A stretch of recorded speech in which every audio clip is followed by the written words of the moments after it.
case of Alan. The UK journalist who claimed to speak with a demon in Haiti is the one that still keeps me up at night. In February 2019, a British journalist traveled to Haiti in search of folklore and ritual stories. What he found instead was something too disturbing to print. His final article was never published. 2 months later, he and his crew were found dead, mangled in a car crash. What happened in that room is a mystery. Until now. Alan arrived in Port-au-Prince with 2 companions, a local photographer and his assistant. They were investigating Haitian voodoo practices. Alan had arranged a meeting with a contact known only as Jean-Pierre, a man said to have connections to the darker corners of spiritual rituals.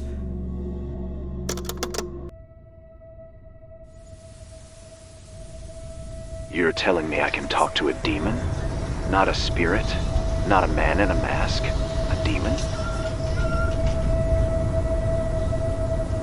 I've been in Haiti for 5 days now. The deeper I go into these rural voodoo communities, the more I see things that don't belong in this world. In remote villages, there are sacred spaces, peristyles, used for spirit possession ceremonies. The air in these places feels charged, like it's waiting for something to happen. Some of the more extreme rituals involve sacrifice, chickens, dogs.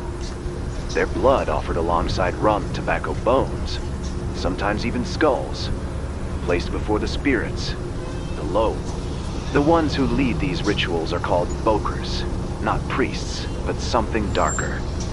They don't just serve the spirits. Some say they command them, demons even. One woman whispered to me that bokers trap spirits in fetishes, small cages or glass jars, like you would trap smoke. She told me never to look one in the eye. There are stories of hidden rooms too, spaces meant for Ekigade Zafé, the act of seeing into the other world. No doors, no windows, just walls that breathe. I'm not sure how much of this I believe yet, but I'm going to find one of these rooms, and I'm going to step inside.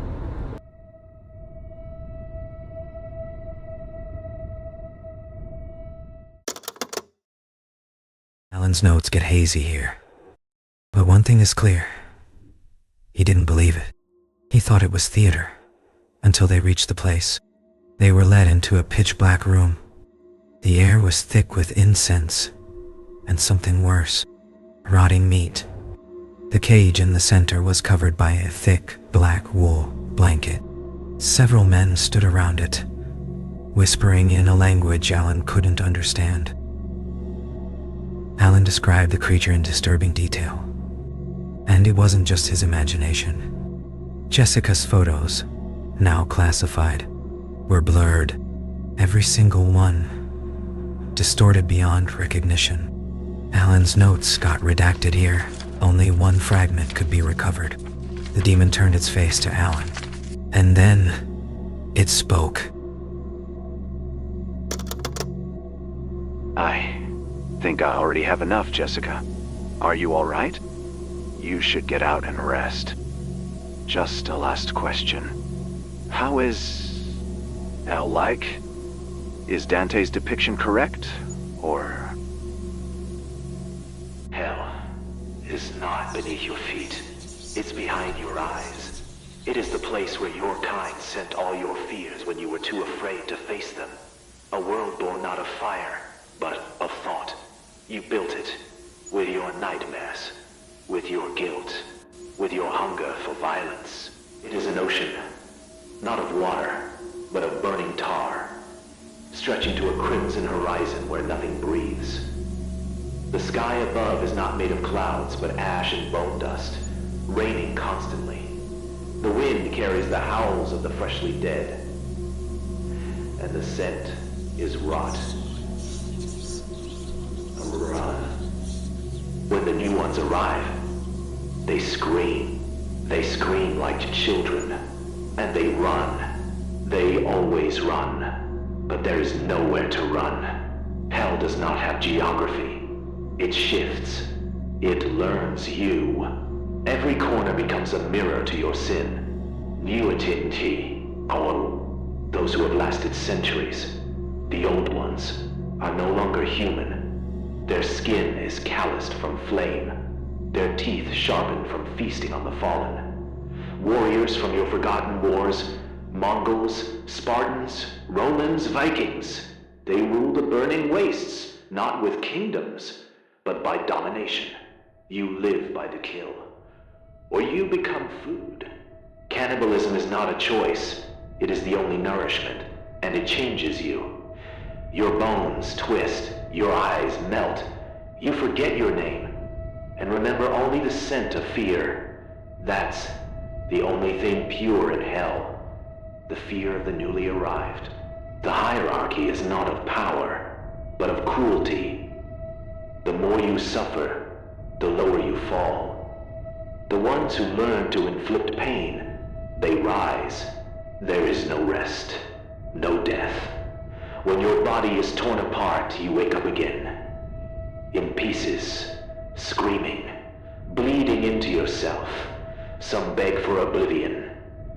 Others pray to return here to your world. But you don't get out. No one gets out.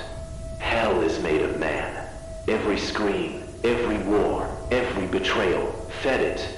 You filled it, brick by brick, with your sins. There are no demons there. Only you. All of you. Alan wrote the article, but the outlet refused to publish it, claiming it was unverifiable. The only ones who saw the footage were his editor and 2 others. None believed it. 2 months later, Alan, Jessica, and the photographer were driving to a small town in Wales when their car veered off a cliff.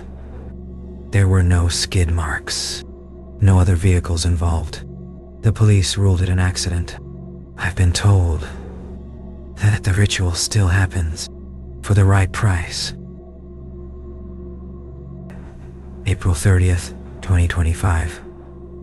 I've got my hands on Alan's notebook. Alan's notes. They weren't complete.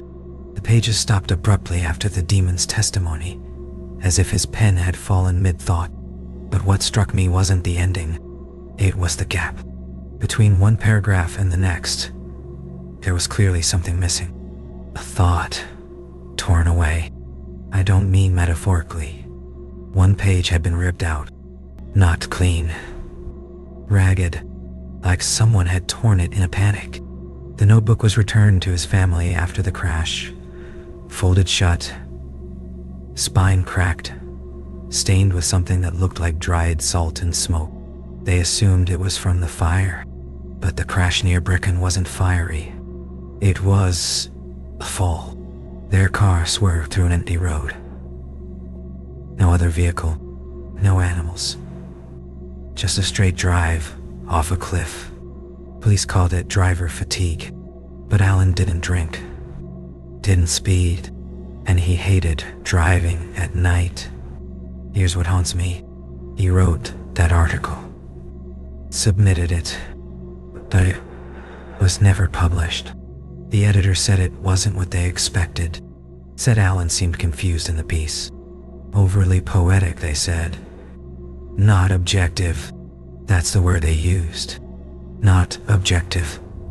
The article spoke about heat, a phantom heat in his bones that wouldn't fade, about dreams where the sky bled and laughter echoed under his skin, about shadows that smelled of wet ash following him from Haiti.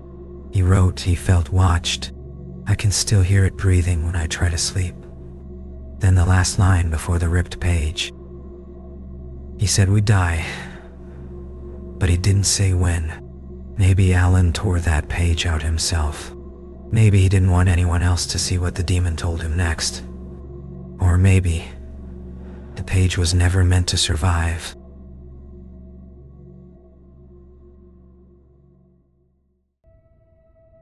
I'll keep digging into cases like this when I can. If you want me to investigate something, or if you have a story the world should hear, leave it in the comments or send it our way. And if you're planning a trip somewhere far, isolated, old, make sure to check the channel first. For safety reasons. Like, comment, subscribe. You never know when the next warning might save your life.